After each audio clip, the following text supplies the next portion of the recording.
है कि आज की जो चर्चाएं भी हो रही हैं वो वायरल या पेपर लीक के बिंदु पर नहीं हो रही है। अब परीक्षा की गुणवत्ता, प्रश्न पत्र की गुणवत्ता और इस तरह की चीज़ें की बातें हो रही हैं, जो कि अच्छी बात है। शैक्षणिक बिंदुओं पर अगर विचार विमर्श अगर होता है तो अच्छी बात है वो। अब मैं मानता हूँ कि 9वीं 10वीं और 10वीं 11वीं 12वीं इनका तो हम रिज़ल्ट जल्दी दे देंगे, पहले दे देंगे और जल्दी दे देंगे। जहाँ तक प्राथमिक कक्षों का बारह है उसके अध्यापक का मामला है, उसमें एक समस्या ज़रूर है जो कि आप सब लोग अवगत हैं इस बात से कि बीएड वर्सेस बीटीसी की जो बातें चल रही हैं, इसमें जब तक वो कन्फ्यूज़न दूर नहीं हो जाता है कि बीएड का क्या करना है, तब तक स्वाभाविक है कि हम बीएड का रिज़ल्ट नहीं दे सकेंगे।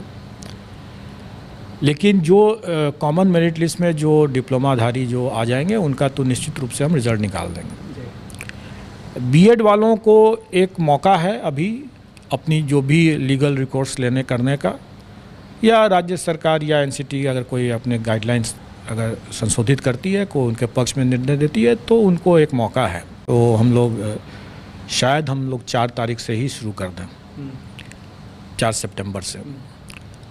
और ये डॉक्यूमेंट वेरिफिकेशन हमारा 11th 12th और 9th 10th और इसका होगा, और इसी में दिव्यांगजनों का भी हम लोग मेडिकल कराएंगे, क्योंकि इसके बिना हम परीक्षा फल नहीं दे सकते हैं।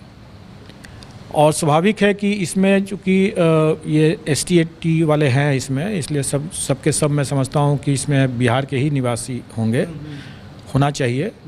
और इसमें हम लोग उनको अपने गृह जिला में ही ये डॉक्यूमेंट वेरिफिकेशन की व्यवस्था करेंगे, ताकि उनको ज़्यादा इधर उधर भटकना न पड़े।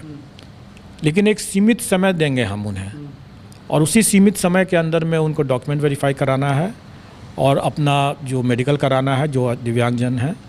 और अगर उसमें कोई मेडिकल में अगर उनको रेफ़र किया जाता है IGIMS में या किसी और हॉस्पिटल में, तो वहाँ उनको जा कर के इसको करवाना होगा, ताकि हम समय पर रहते हुए मेरा मानना है कि 15 सितंबर तक अगर सब कुछ अपनी योजना के हिसाब से चलेगा अगर, तो 15 सितंबर तक इन लोगों का मैं परीक्षा फल देने की स्थिति में रहूँगा।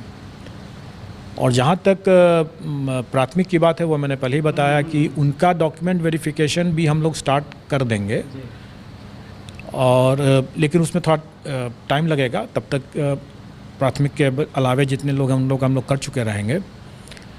तो प्राथमिक वाले में थोड़ा सा विलम्ब है, और विलम्ब का कारण एक तो यह है कि उनकी संख्या बहुत ज़्यादा है और उसमें हमें कई तरह की चेकिंग करनी है। और दूसरा जो बीएड वर्सेस बीटीसी का भी एक मुद्दा है।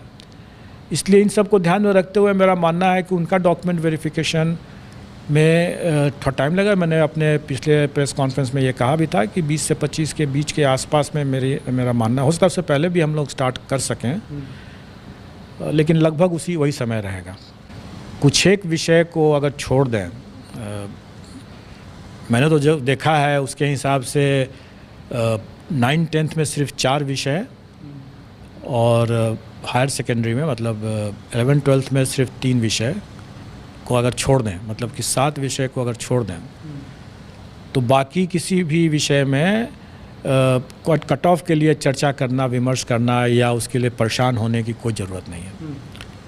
कोई ज़रूरत इसलिए नहीं है कि उसमें मैंने अपने ट्वीट के माध्यम से भी लोगों को एक तरह संकेत देने का कोशिश किया है। लोग उसका सही से नहीं समझ सके, तो फिर मैंने आज हिंदी में भी उसको स्पष्ट कर दिया है कि जो लोग इन 7 विषयों को छोड़ करके अन्य विषय के जो अभ्यर्थी हैं, अगर वो डिस्क्वालीफाई नहीं होते, अयोग्य नहीं हो जाते हैं, तो उनकी नियुक्ति उनका पक्का है, क्योंकि वैकेंसी है ज़्यादा और अभ्यर्थी कम है उसमें। लेकिन यही स्थिति बाकी में नहीं है।